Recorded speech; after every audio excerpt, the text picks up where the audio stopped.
ماہم نے انہیں یوں خود کو ڈھونڈتا دیکھ کر شرمندگی سے کہا، ارے نہیں بیٹا، سوری والی کیا بات ہے اس میں؟ وہ دراصل پرسوں احسن کی سالگرہ ہے، عائشہ نے پوری فیملی کو انوائٹ کیا ہے، اس لیے میں تمہیں کہنے آئی تھی کہ تیار رہنا پرسوں۔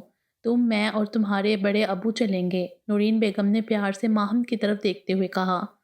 نہیں دائی امی، آپ لوگ چلے جائیے، میرا دل نہیں چاہ رہا۔ ماہم نے نظریں جھکاتے ہوئے بے دلی سے کہا۔ کیوں بیٹا، کیا بات ہے؟ عائشہ نے مجھے خاص طور پر تمہیں لانے کا بولا ہے، اور تم زہرا سے بھی مل لینا۔ نورین بیگم نے اس کی آنکھوں میں دیکھتے ہوئے پوچھا۔ نہیں تائی امی، ایسی تو کوئی بات نہیں، بس میرا دل نہیں چاہ رہا۔ ماہم نے پھر سے نرمی سے انہیں انکار کیا۔ ماہم بیٹا چلی جاؤ، سارا دن تو کتابوں میں سر کھپاتی رہتی ہو، تھوڑا انجوائے ہو جائے گا۔ بس اب میں کوئی بات نہ سنوں، تم تو ہماری سب سے فرما بردار بچی ہو اور یوں بڑوں کی بات کو بار بار انکار نہیں کرتے۔ دادی نے پیار سے ماہم کے سر پر ہاتھ پھیرتے ہوئے کہا۔ جی دادو ٹھیک ہے، میں ریڈی ہو جاؤں گی، ماہم نے فرما برداری سے سر ہلاتے ہوئے کہا۔ ماشاء اللہ، بڑی فرما بردار بچی ہے میری، اللہ اس کے نصیب اچھے کرے۔ دادی نے اس کو پیار سے دیکھتے ہوئے دعا دی۔ آمین، نورین بیگم نے فوراً کہا۔ اماں، آپ بھی چلیں نا ہمارے ساتھ، ارسلان تو وہیں سے ڈائریکٹ اسلام آباد آئے گا۔ نورین بیگم نے دادی جان کو منانا چاہا۔ ارے نہیں بھائی، مجھ سے یہ سفر نہیں ہوتا، بس تم لوگ خیر خیریت سے جاؤ اور خیریت سے واپس آؤ۔ دادی نے صاف انکار کر دیا تھا، وہ کم ہی کہیں آیا جایا کرتی تھیں۔ ماہم، کل تم نے میرے ساتھ شاپنگ پر چلنا ہے بیٹا، احسن اور عائشہ کے لیے گفٹس لینے ہیں، نورین بیگم نے مسکراتے ہوئے ماہم سے کہا۔ جی دائی امی، بہتر۔ ماہم کا دھیان جانے کہاں تھا، گمسم سے لہجے میں جواب دیا۔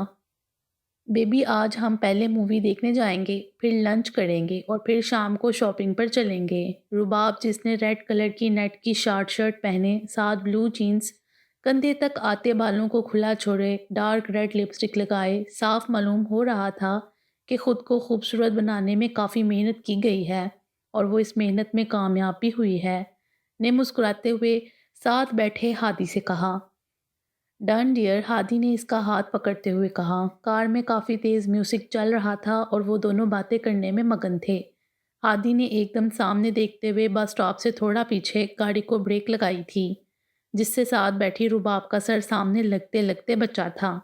اس سے پہلے کہ وہ کچھ بولتی، ہادی نے فوراً ہی بولنا شروع کیا۔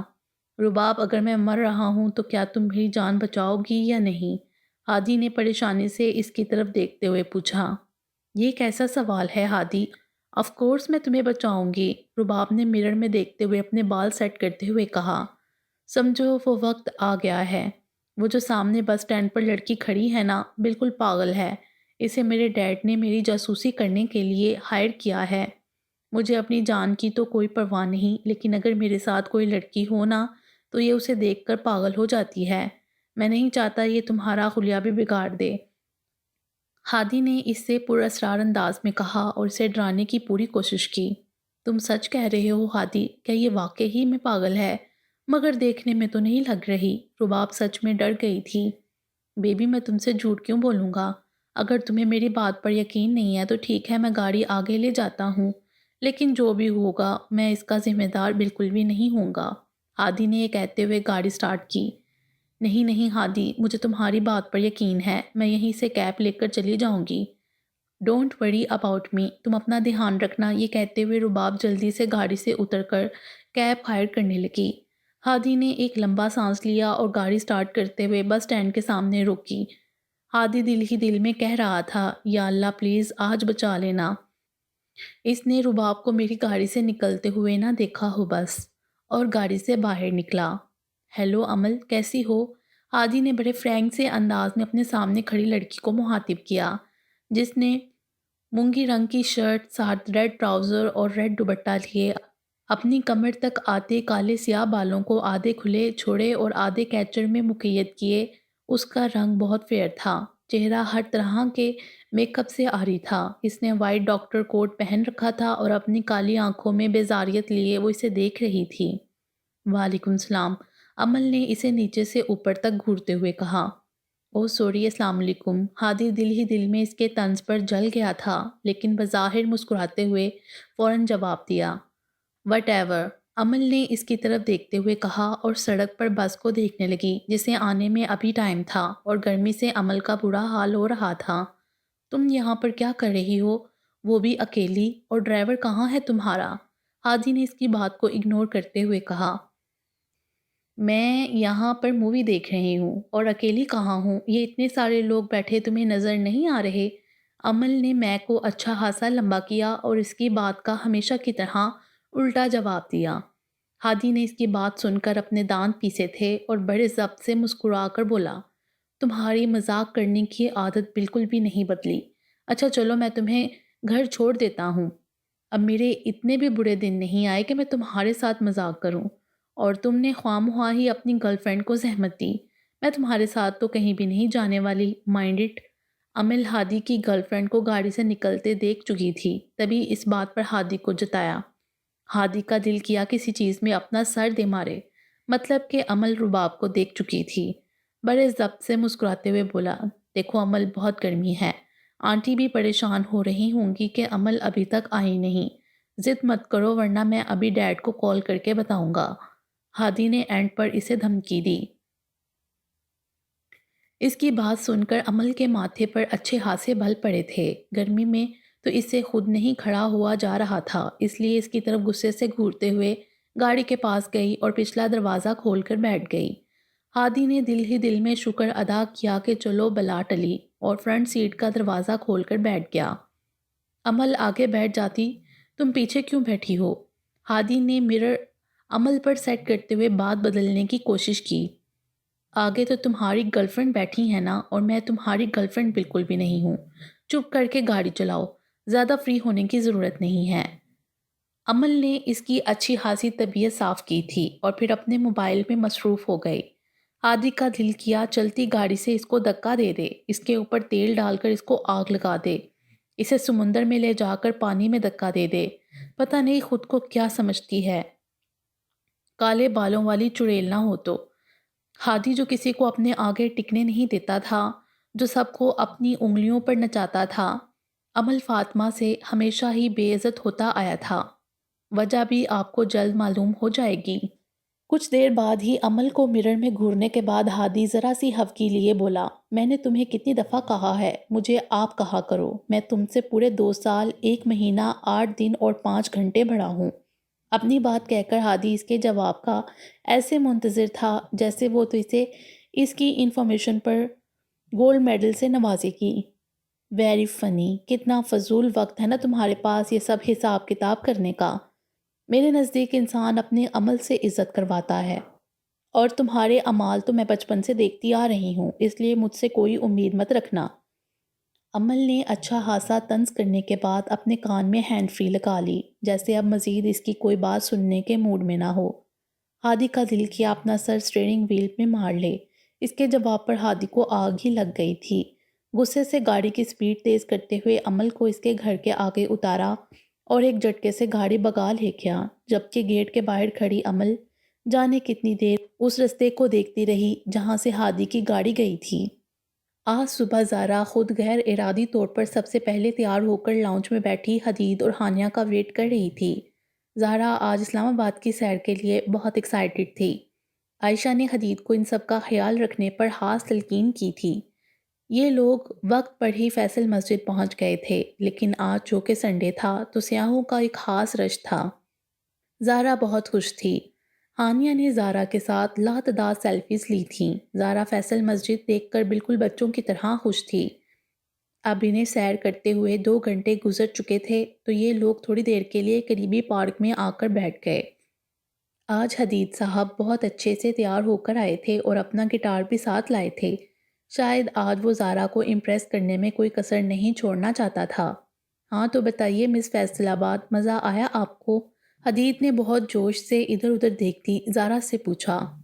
مجھے بہت مزہ آیا، زارا نے ایک پل کے لیے آنکھیں بند کر کے اپنی خوشی کو محسوس کرتے ہوئے بتایا۔ تھینک گاڈ تم بور نہیں ہوئی۔ حدید کو یہ بچوں سی خوش زارا اچھی لگی تھی۔ حدید بھائی چلے ہمیں ایک اچھا سا گانا سنائیے اور ہماری یہ ٹرپ اور یادگار بنائیے، احسن نے حدید کو گٹار پاس کرتے ہوئے کہا۔ زارا کو سانگ بہت پسند تھے۔ حدید کو گٹار کور سے نکالتے ہوئے دیکھ کر زارا کی آنکھوں میں چمک تھی۔ زارا آپی، آپ حدید بھائی کی آواز سنیں گی نا تو ان کی فین بن جائیں گی، احسن نے اسے گرم جوشی سے بتایا۔ زارا نے اس کی بات پر ہلکا سا مسکرا کر احسن کو دیکھا اور اپنے گھٹنوں کے گرد بازو باندھ کر بیٹھ گئی۔ زارا نے اپنے سامنے بیٹھے شخص کو دیکھا جس نے آسمانی رنگ کی ٹی شرٹ ساتھ وائٹ جینز پہنے۔ اس کا کلر کافی فیئر تھا، لمبی کھڑی مغرور ناک، کالے بال پیشانی پر بکھرے ہوئے تھے جو ہوا چلنے کے باعث اس کے ماتھے پر بکھر رہے تھے۔ چہرے پر سب سے زیادہ کشش اس کی گرے آنکھوں کی تھی جو اسے باقی سب سے منفرد اور خوبصورت بناتی تھی۔ اس کا اخلاق بھی اسی کی طرح خوبصورت تھا۔ جانے کیوں آج زارا اس کا غیر ارادی طور پر جائزہ لے رہی تھی۔ ارسلان اور احمد کے بعد یہ پہلا شخص تھا جو زارا کو اٹریکٹ کر رہا تھا۔ اب تم مجھے ایسے اتنے غور سے دیکھو گی تو پیار ہو جائے گا۔ حدید کب سے اپنے آپ پر زارا کی نظریں محسوس کر رہا تھا۔ اپنی ہنسی کو ہونٹوں میں دباتے ہوئے زارا کی طرف دیکھتے ہوئے شرارت سے بولا۔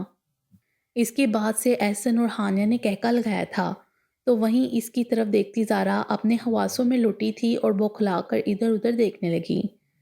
حدید اس کے اس رد عمل پر مبہم سا مسکرایا تھا اور اس کی طرف دیکھتے ہوئے بولنا شروع کیا۔ زارا نے اس کی بات پر کوئی اثر نہیں دیا تھا، ہاں البتہ اس کے اس طرح پوچھنے پر اسے ایک نظر دیکھ کر اپنا رخ دوسری طرف کر لیا۔ آج اسلام آباد میں گہرے بادلوں کا سایہ تھا جس نے ماحول کو خوشگوار بنا رکھا تھا۔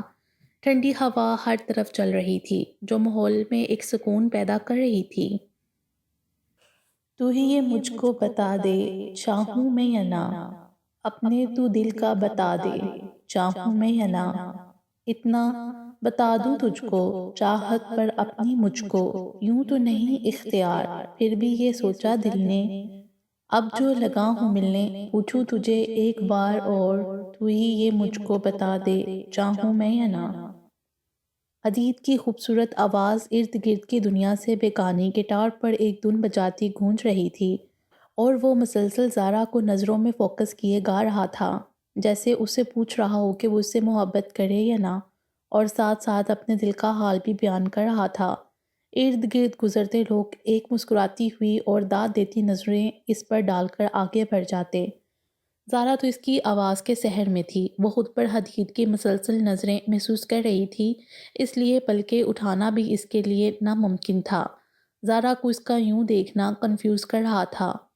احسن اور ہانیہ نے اس کا گانا ختم ہونے پر تالیاں بجائیں اور داد دی تو ساتھ بیٹھی زارا نے پلکیں اٹھا کر اسے دیکھا اور ساتھ ساتھ دل ہی دل میں اس کی سحر زدہ آواز بند ہونے پر شکر ادا کیا۔ واؤ بھائی، آپ نے تو دل ہی خوش کر دیا، مزہ آ گیا۔ یہ احسن تھا جس نے اس کی تعریف میں بالکل بھی کنجوسی نہیں کی تھی۔ بھائی ایک اور چھوٹی سی فرمائش پوری کر دیں، دیکھیں بارش والا موسم ہے تو آپ ہمیں کوئی بارش والا سانگ سنائیں نا۔ ہانیہ نے اپنی فرمائشی پروگرام شروع کیا۔ زیادہ برا تو نہیں گا رہا نا میں زارا؟ حدید نے سر جھکائے بیٹھی زارا کو مخاطب کیا اور تھوڑی جوش بوش سی کیفیت میں پوچھا۔ زارا کو سمجھ نہیں آ رہی تھی وہ کیوں بار بار اسے مخاطب کر رہا تھا، وہ تو پہلے ہی ایک عجیب سے احساس میں گری بیٹھی تھی۔ زارا نے اس کی بات کے جواب میں صرف نہیں میں گردن ہلائی تھی اور اس کی طرف دیکھ کر ہلکا سا مسکرانے پر اکتفا کیا تھا۔ اب گٹار پر ایک نئی دھن بج رہی تھی جس سے زارا کو اپنا دل اس دھن میں قید ہوتا محسوس ہوا۔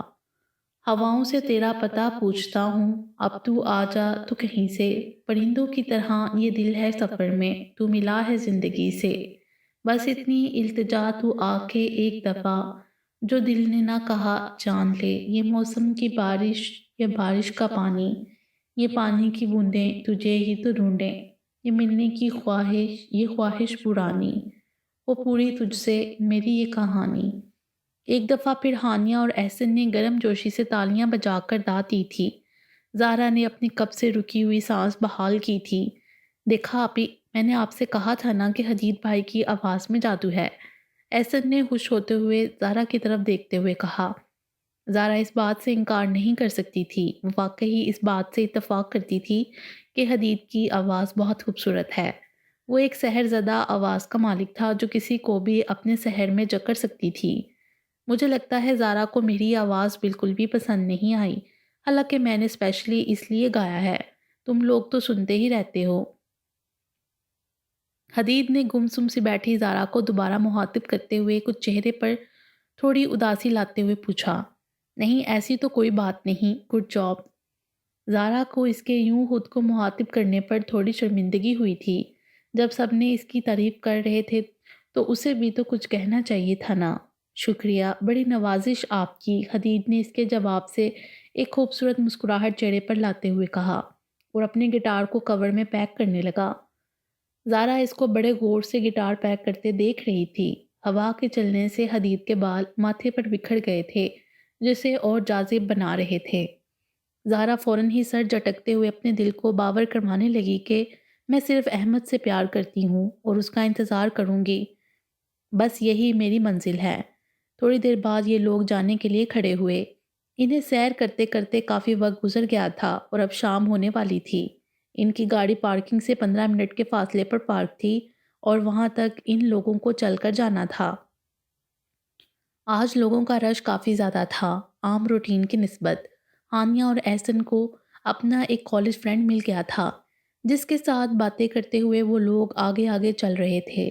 پیچھے 4 قدم کے فاصلے پر حدید اور زہرا تھے۔ زہرا بالکل خاموش تھی اور حدید سے 1 قدم پیچھے چل رہی تھی۔ حدید نے پیچھے مڑ کر زہرا کو دیکھا اور اسے تیز چلنے کا کہا۔ حدید کے موبائل پر مصطفیٰ صاحب کی کال آ رہی تھی جسے سننے کے لیے حدید ایک سائٹ پر چلا گیا۔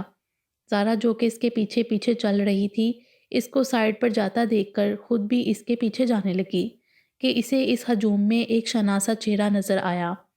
زہرا کا دل بہت زور سے دھڑکا تھا۔ زہرا کو اپنی آنکھوں کی بنائی پر دھوکا ہوا۔ اسے سمجھ نہ آیا کہ دعا اتنی جلدی بھی پوری ہوتی ہے، اور زہرا کسی ٹرانس کی سی کیفیت میں شخص کے پیچھے پیچھے چلنا شروع ہو گئی۔ حدید کال سن کر فارغ ہوا تو پلٹ کر دیکھا لیکن اسے زہرا کہیں بھی نظر نہیں آئی۔ اس نے اپنے سے کافی دور جاتے ہوئے ہانیہ اور احسن کی طرف دیکھا جن کے ساتھ ان کا کالج فرینڈ تھا، لیکن زہرا وہ تو کہیں بھی نہیں تھی۔ وہ کہاں گئے؟ حدید نے ارد گرد سب جگہ دیکھا اور بھاگ کر احسن اور ہانیہ کے پاس پہنچا۔ احسن، زہرا کہاں ہے؟ حدید نے پریشانی سے پوچھا۔ بھائی آپ ہی تو آپ کے ساتھ تھی نا؟ احسن نے اس کا اترا ہوا چہرہ دیکھ کر فکر مندی سے پوچھا۔ ہاں وہ میرے ساتھ تھی، مجھے ڈیڈ کی کال آ گئی تھی تو اس لیے میں ایک سائٹ پر ہو کر کال اٹینڈ کرنے لگا، لیکن جب میں نے پلٹ کر دیکھا تو زہرا وہاں پر نہیں تھی۔ آپ ہی تو کبھی گھر سے اکیلے باہر نہیں نکلی اور انہیں تو یہاں کے راستے بھی نہیں پتا، احسن فکر مندی سے کہنے لگا۔ تم فکر مت کرو احسن، یہیں کہیں ہوگی، ہم لوگ ڈھونڈ لیتے ہیں اسے۔ آنیہ تم گاڑی کے پاس جا کر چیک کرو، احسن تم آگے کی طرف جاؤ اور میں پیچھے جا کر چیک کرتا ہوں۔ حدید نے بظاہر تو اسے تسلی دی لیکن اندر سے وہ خود بھی پریشان ہو گیا تھا۔ وہ تینوں مختلف سمتوں میں اسے ڈھونڈنے نکل پڑے۔ احسن بار بار زہرا کا نمبر ٹرائی کر رہا تھا لیکن وہ آف تھا۔ احسن نے زہرا کا نمبر حدید کو بھی سینڈ کیا تھا اور وہ بھی کافی ٹرائی کر چکا تھا لیکن فون مسلسل بند جا رہا تھا۔ حدید کے دل کو ایک عجیب سے ڈر اور خوف نے آن گرا تھا۔ کسی کو کھو دینے کا ڈر، کسی کے مستقل کھو جانے کا ڈر۔ اس کا دل مسلسل دعا گو تھا کہ زہرا خیریت سے ہو۔ انہیں زہرا کو ڈھونڈتے ہوئے 1 گھنٹہ ہو چکا تھا لیکن زہرا کی کوئی خبر نہیں تھی۔ ہر طرف شام کے سائے گہرے ہونے شروع ہو گئے تھے اور رات کا اندھیرا پھیلنا شروع ہو گیا تھا۔ شام کے تقریباً 7 بج رہے تھے اور زہرا کو گم ہوئے 3 گھنٹے گزر چکے تھے۔ ان تینوں نے 1 منٹ بھی اپنے قدموں کو نہیں روکا تھا۔ وہ مسلسل زہرا کو ڈھونڈ رہے تھے۔ ہانیہ کافی بولڈ لڑکی تھی اور اسلام آباد کے چپے چپے سے واقف تھی۔ احسن کو اب صحیح معنوں میں پریشانی لاحق ہو رہی تھی۔ اگر زہرا نہ ملی تو وہ گھر پر کیا جواب دے گا؟ اپنی ماما کو، نورین خالہ کو، ارسلان کو، ان سب کو کیا جواب دے گا کہ وہ اپنی بہن کا دھیان نہیں رکھ سکا؟ ہانیہ نے ارد گرد ساری جگہیں چیک کر لی تھیں لیکن زہرا کہیں پر بھی نہیں تھی۔ احسن واپس اسی جگہ پر آ گیا تھا جہاں سے اس نے ڈھونڈنا شروع کیا تھا۔ تھوڑی دیر بعد ہانیہ بھی وہیں آ گئی۔ ہانیہ اندر سے بہت ڈری ہوئی تھی لیکن وہ اس وقت اپنے ڈر کو ظاہر کر کے احسن کو اور پریشان نہیں کرنا چاہتی تھی۔ ہانیہ ہم پولیس میں کمپلین کر دیتے ہیں، پچھلے 3 گھنٹوں سے ہم آپ ہی کو ڈھونڈ رہے، اگر آپ ہی کو کچھ ہو گیا تو میں سب کو کیا جواب دوں گا؟ احسن نے پریشانی سے اپنی نظریں ادھر ادھر دوڑاتے ہوئے کہا۔ احسن پلیز کچھ الٹا سیدھا مت سوچو، آپ ہی کو کچھ نہیں ہوگا، دعا کرو ان کے لیے، اللہ پاک انہیں اپنے حفظ و مان میں رکھے۔ حدید بھائی گئے ہیں نا دیکھنا، وہ آپ ہی کو ڈھونڈ لائیں گے۔ ہانیہ نے احسن کے کندھے پر ہاتھ رکھتے ہوئے اسے تسلی دینی چاہی۔ پتہ نہیں آپ ہی کہاں ہوگی، کس حال میں ہوگی، یہ سب میری غلطی ہے۔ مجھے انہیں اکیلا چھوڑنا ہی نہیں چاہیے تھا، احسن نے بے بسی کسی کیفیت میں کہا۔ احسن اللہ پر اعتماد رکھو، کچھ نہیں ہوگا آپ ہی کو، میں حدید بھائی کو کال کرتی ہوں۔ ہانیہ ایک سائٹ پر جا کر حدید کو کال کرنے لگی، لیکن اس کا نمبر بزی جا رہا تھا۔ حدید نے ارد گرد کا چپا چپا چھان مارا تھا، لیکن زارا تو یوں نظروں سے اوجھل ہوئی جیسے کوئی خواب ہو۔ حدید ہمت نہیں ہارنا چاہتا تھا، لیکن ہر گزرتا لمحہ اس کا سانس تنگ کرتا جا رہا تھا۔ وہ پولیس کی ہیلپ نہیں لینا چاہتا تھا تاکہ زارا کی بدنامی نہ ہو، وہ اسے خود ڈھونڈنا چاہتا تھا۔ حدید کی آنکھوں کے سامنے ڈری ہوئی کانپتی ہوئی زارا کا چہرہ بار بار لہرا رہا تھا، جب وہ ایک چھوٹے سے کتے کے بچے سے ڈر گئی تھی۔ حدید نے اپنی زندگی میں اللہ سے بہت کم کچھ مانگا تھا، بلکہ یوں کہنا بہتر ہوگا کہ اسے کبھی اللہ سے کچھ مانگنے کی ضرورت ہی نہیں پڑی۔ اسے آج تک ہر چیز بنا مانگے ملی تھی۔ اس کے ڈیڈ نے اس کے منہ سے نکلی ہر بات پوری کی تھی۔ شاید یہی وجہ تھی کہ اسے کبھی اللہ سے براہ راست کچھ مانگنے کی ضرورت نہ پڑی ہو۔ وہ آج اپنے آپ کو بہت بے بس محسوس کر رہا تھا۔ اس سے پہلے تو ہر چیز اس کے پاس میں تھی، اس کی پہنچ میں تھی۔ بہت سے لوگ اپنا ہر کام اللہ کے سپرد کر کے اس سے اچھا گمان رکھ کر دعا کرتے ہیں کہ اللہ کے سوا کوئی نہیں جو ہمیں ہماری من چاہی چیز عطا فرمائے۔ بہت سے لوگ ایسے ہوتے ہیں جو اللہ کے پاس دعا کے لیے تب جاتے ہیں جب انہیں دنیاوی آسرے کمزور لگتے ہیں، اور کچھ لوگ ایسے بھی ہوتے ہیں جو اللہ سے کبھی کچھ مانگتے ہی نہیں ہیں، لیکن جب انہیں اپنی سب سے زیادہ عزیز ترین شے دور جاتی معلوم ہو اور وہ جانتے ہوں کہ یہ اللہ کے سوا انہیں کوئی بھی لوٹا نہیں سکتا، تو تب وہ لوگ بھی اللہ سے دعا کرتے ہیں، سچے دل سے اللہ سے مانگتے ہیں، اور بے شک ہمارا رب نیتوں کو دیکھتا ہے۔ حدید آج اللہ سے مانگ رہا تھا زارا کو، اس کی عافیت کو۔ حدید آج اللہ سے مانگ رہا تھا کہ اللہ اسے اپنے حفظ و مان میں رکھے، اسے اس ظالم دنیا سے بچائے، وہ بہت معصوم ہے۔ حدید کو نہیں پتا کہ اس کی آنکھ کا گوشہ کب نم ہوا، وہ تو اپنے رب سے مانگ رہا تھا نا، اسے کوئی پرواہ نہیں تھی ارد گرد سے گزرتے لوگ اس کے بارے میں کیا سوچ رہے ہیں۔ کوئی اس وقت اس بے بس، پریشان اور بے چین حدید کو دیکھتا تو ضرور اسے پہچاننے سے ہی انکار کر دیتا۔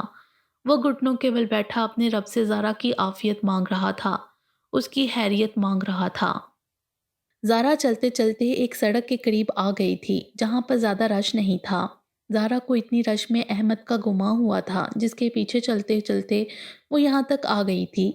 اس سڑک پر پہنچ کر اس شخص نے جب اپنی گاڑی میں چابی گھمائی، اسے ان لاک کرنے کے لیے مڑا تو وہ احمد نہیں کوئی اور تھا۔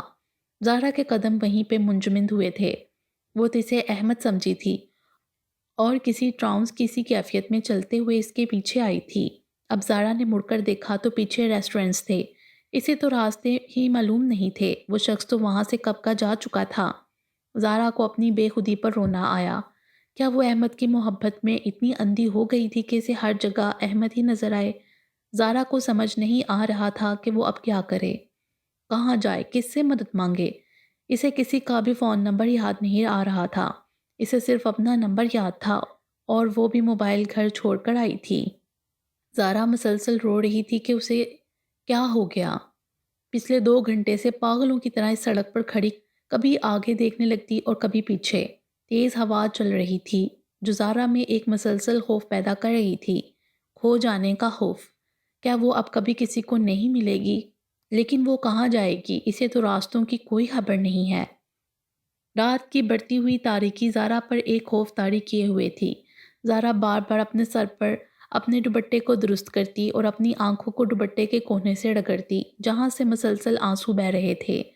زارا اپنی دھند میں نیچے دیکھتی آنسو بہا رہی تھی جب اس کے پاس 2 لڑکے آ کر کھڑے ہوئے۔ زارا نے 1 منٹ سے پہلے نظریں اٹھا کر ان دونوں کو دیکھا تھا اور بے اختیار ہی 2 قدم پیچھے ہٹی تھی۔ مس، خیریت تو ہے؟ آپ کو ہم پچھلے 2 گھنٹے سے یہاں کھڑے دیکھ رہے ہیں، کیا آپ کسی کو ڈھونڈ رہی ہیں؟ ان میں سے ایک نے چہرے پر فکر مندی سجاتے ہوئے پوچھا۔ یا آپ اس ظالم دنیا میں کھو گئی ہیں؟ جبکہ دوسرے نے چہرے پر مکروہ مسکراہٹ لاتے ہوئے پوچھا۔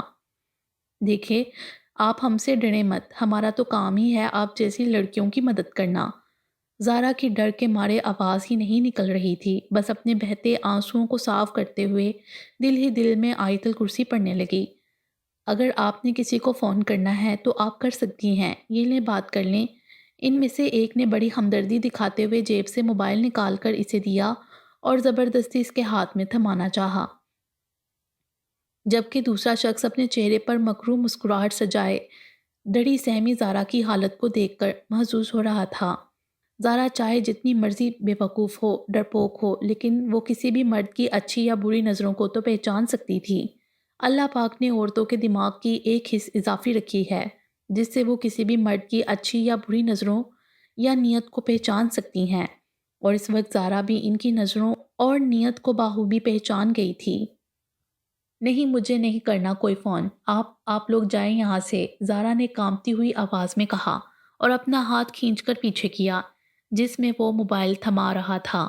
مقابل اس کی ڈر سے کانپتی آواز سن کر محظوظ ہوئے تھے اور مسکرا کر ایک دوسرے کی طرف دیکھا تھا۔ انہیں یہ بہت آسان شکار لگا تھا۔ اچھا چلیے، اگر فون نہیں کرنا تو وہ سامنے ہماری گاڑی کھڑی ہے، آپ ہمارے ساتھ آ جائیں، صبح ہم مل کر آپ کی فیملی کو ڈھونڈیں گے، ویسے بھی اتنی رات ہو گئی ہے اور اوپر سے آپ اکیلی۔ اس شخص نے زارا کو سرتا پاؤں گھورتے ہوئے اپنے ساتھ گاڑی میں بیٹھنے کی آفر کی اور زمائنی انداز میں اپنی بات کہی۔ زارا کو اس کا انداز دیکھ کر اپنا دل بند اور اپنی ٹانگوں سے جان نکلتی ہوئی محسوس ہوئی۔ وہ صرف نہیں میں ہی گردن ہلا پائی۔ زارا کا دماغ خوف کی وجہ سے اتنا معاف ہو چکا تھا کہ اگر اس کی جگہ کوئی اور ہوتی تو وہ چند قدم کے فاصلے پر بنے ریسٹورنٹ کے باہر کھڑے گارڈ سے مدد لے سکتی تھی، وہاں سے بھاگ سکتی تھی یا شور مچا سکتی تھی۔ لیکن یہ تو زارا تھی نا، اپنے بھائی کی لاڈلی، اپنے بھائی کی انگلی پکڑ کر چلنے والی، ہر جگہ ارسلان کے ساتھ جانے والی۔ ایسی دنیا، ایسے لوگوں سے تو کبھی اس کا واسطہ پڑا ہی نہیں تھا۔ وہ دونوں لڑکے اس کے ساتھ زبردستی نہیں کر سکتے تھے کیونکہ یہ جگہ اتنی بھی سنسان نہیں تھی، اس لیے انہیں چالاکی سے ہی اپنا کام نکلوانا تھا۔ وہ زارا کو گاڑی میں بیٹھنے کے لیے کنونس کرنے لگے، جبکہ ان میں سے ایک نے زارا کا ہاتھ پکڑا اور انگلی اٹھا کر وارن کرنے لگا، اگر تم نے ذرا سی بھی آواز نکالی تو یہاں پر تمہارا گلا کاٹ دوں گا، اور اسے اپنے ساتھ گاڑی تک لے جانے لگا۔ زارا اس کے یوں ہاتھ پکڑنے پر خوف سے کانپ رہی تھی اور اس نے ایک قدم بھی آگے نہیں بڑھایا تھا۔ زارا کے قدم آگے نہ بڑھانے پر اس لڑکے کو اتنا غصہ آیا کہ اس نے زارا کو تھپڑ مارنے کے لیے اپنا ہاتھ اوپر کیا، لیکن اس کا یہ ہاتھ کسی نے ہوا میں ہی مضبوطی سے تھام لیا۔ زارا نے روتے ہوئے جب چہرہ اٹھا کر دیکھا تو وہ حدید تھا۔ زارا ایک منٹ کی دیر کیے بنا اپنا ہاتھ اس لڑکے سے چھڑوا کر حدید کے چوڑے شانے کے پیچھے چھپ گئی اور حدید کی بازو کو مضبوطی سے تھام لیا۔ دوسرا لڑکا حدید کو دیکھ کر وہاں سے فوراً ہی بھاگ گیا تھا، جبکہ اس کا ہاتھ حدید کی گرفت میں تھا اور وہ اسے جان سے مار دینا چاہتا تھا۔ ٹچ ہر، حدید نے اپنے پیچھے کھڑی زارا کی طرف دیکھتے ہوئے اس لڑکے سے کہا۔ I said touch her. حدید نے اس لڑکے کی آنکھوں میں اپنی آنکھیں گاڑتے ہوئے دوبارہ زارا کی طرف اشارہ کرتے ہوئے کہا۔ وہ لڑکا نہیں میں گردن ہلا رہا تھا اور مسلسل اپنا ہاتھ حدید کی گرفت سے آزاد کروانے کی کوشش کر رہا تھا۔ How dare you to touch her. حدید غصے سے داڑا تھا۔ اس کی اتنی غصے سے بڑی آواز سن کر زارا اور ڈر گئی تھی اور کانپنے لگی۔ حدید نے اسے گریبان سے پکڑ کر اس کے منہ کا برا حال کر دیا۔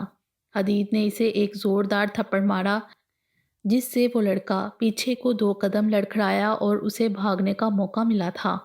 حدید نے اس کے پیچھے جانے کے لیے اپنے قدم آگے بڑھائے، لیکن وہ تکلیف جیسے وہ اتنی دیر سے اگنور کر رہا تھا، اس تکلیف سے اس نے 1 منٹ کے لیے آنکھیں بند کر کے اپنی سانس واپس اندر کھینچی تھی۔ زارا نے اس کا بازو پکڑا ہوا تھا جس میں غیر ارادی طور پر وہ اپنے ناخن گاڑ رہی تھی۔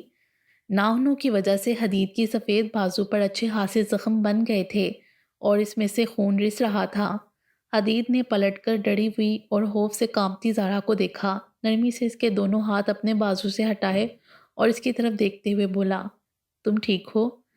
وہ مجھے اپنے ساتھ لے جا رہے تھے، زارا نے کپکپائی آواز میں کہا۔ ریلیکس زارا، وہ اب یہاں پر نہیں ہے، تمہیں ڈرنے کی کوئی ضرورت نہیں ہے۔ حدید نے اس کا ڈر کم کرنا چاہا۔ زارا نے ہاں میں گردن ہلائی، لیکن اس کی کپکپاہٹ کو وہ بخوبی دیکھ سکتا تھا۔ بی بریو زارا، میں ہوں یہاں پر تمہارے ساتھ۔ تم یہاں پر کیسے آئی؟ زارا کچھ نہ بولی، بس ہچکیوں کے ساتھ روتی رہی۔ جب حدید نے دوبارہ پوچھا، زارا کیا تم مجھے بتاؤ گی تم یہاں پر کیسے آئی؟ وہ احمد تھا یہاں، میں اسی کے پیچھے آئی تھی، لیکن وہ احمد نہیں تھا۔ زارا نے روتے ہوئے اسے بتایا۔ احمد؟ کون احمد؟ حدید کو اس کے منہ سے کسی لڑکے کا نام سن کر بالکل بھی اچھا نہیں لگا تھا۔ اس نے فوراً ہی اس سے سوال پوچھا۔ مجھے گھر جانا ہے، زارا نے تھوڑا سنبھلتے ہوئے اپنے آنسو صاف کرتے ہوئے کہا۔ حدید نے اس کی حالت کو دیکھتے ہوئے اس سے مزید کچھ نہیں پوچھا۔ ریسٹورنٹ سے پانی کی بوتل لی، زارا کو دی اور خاموشی سے اسے لیے گاڑی کی طرف چل دیا۔ حدید دل ہی دل میں اللہ کا شکر ادا کر رہا تھا کہ اسے زارا صحیح سلامت مل گئی ہیں۔ آج اس نے پہلی بار اللہ سے کچھ مانگا تھا سچے دل سے، اور وہ اسے ملا بھی تھا۔ حدید اسے ڈھونڈتے ہوئے یہاں تک آیا تھا۔ یہ راستہ فیصل مسجد کی بیک سائڈ پر کافی آگے کو تھا۔ ایک دفعہ اس کی گاڑی یہاں پر خراب ہوئی تھی، اسی خیال کے تخت وہ یہاں پر پہنچا تھا، اور جب اس نے ان دو لڑکوں کو زارا کو تنگ کرتے دیکھا تو حدید کا خون کھولا تھا۔ حدید ایک ٹھنڈے مزاج کا، ہر وقت ہنستے مسکراتے رہنے والا انسان ہے۔ اس کا سارا دن ہادی کے ساتھ شرارتیں کرتے گزرتا تھا۔ وہ اپنی زندگی میں بہت کم ہی سنجیدہ ہوا تھا، لیکن آج اسے اتنا غصہ پہلی بار آیا تھا جس سے وہ خود بھی بے خبر تھا۔ آنیہ اور احسن تو زارا کو دیکھ کر دوبارہ جی اٹھے تھے۔ زارا کو صحیح سلامت دیکھ کر دونوں نے اللہ کا شکر ادا کیا تھا اور اسے لیے گاڑی میں بیٹھ گئے۔ حدید نے عائشہ کو کال کر کے کہہ دیا تھا کہ آنٹی ہم لوگ کھانا باہر ہی کھائیں گے۔ دراصل وہ زارا کو اس حالت میں گھر نہیں لے کر جانا چاہتا تھا۔ گاڑی ایک ریسٹورنٹ کے باہر رکی اور سب کو اندر چلنے کا کہا۔ زارا نے بالکل بھی کھانا نہیں کھایا تھا۔ سب کے بار بار فورس کرنے پر وہ ایک دو نوالے بمشکل کھائے تھے۔ حدید نے احسن اور زارا کو منع کیا تھا کہ وہ عائشہ یا کسی اور کو اس بارے میں کچھ نہ بتائیں، سب پریشان ہوں گے، جسے سمجھتے ہوئے زارا نے ہاں میں گردن ہلائی تھی۔ زارا کو اس سب میں سراسر اپنی غلطی لگ رہی تھی کہ اسے اپنے خواصوں کو قائم رکھنا چاہیے تھا۔ تھوڑی دیر بعد یہ لوگ گھر پہنچے۔ احسن عائشہ کو تصویریں دکھانے لگ گیا۔ زارا نے بھی مسکرا کر خالہ سے کہا کہ آج بہت مزہ آیا، اب میں کافی تھک گئی ہوں خالہ، صبح بات کریں گے۔ عائشہ نے مسکراتے ہوئے زارا کو اپنے ساتھ لگایا اور اسے کمرے میں جانے دیا۔ زہرا اپنے کمرے میں آتے ہی منہ پر ہاتھ رکھ کر رونا شروع ہو گئی۔ کافی دیر کا کیا ہوا ضبط ٹوٹا تھا۔ اگر آج حدید وہاں پر نہ آتا اور وہ لڑکے اسے لے جاتے تو اس کا کیا بنتا؟ یہ سوچ زہرا کے دماغ میں ایک خوف بن کر بیٹھ گئی تھی۔ اسے آج پہلی بار احمد پر غصہ آ رہا تھا۔ اسے پہلی بار اسے اپنی محبت پر غصہ آ رہا تھا، جس کی وجہ سے وہ آج اس حال کو پہنچ گئی تھی۔ اس سے پہلے تو وہ احمد کا ہر قصور معاف کرنے کو تیار تھی، لیکن آج بات زارا کی عزت کی تھی۔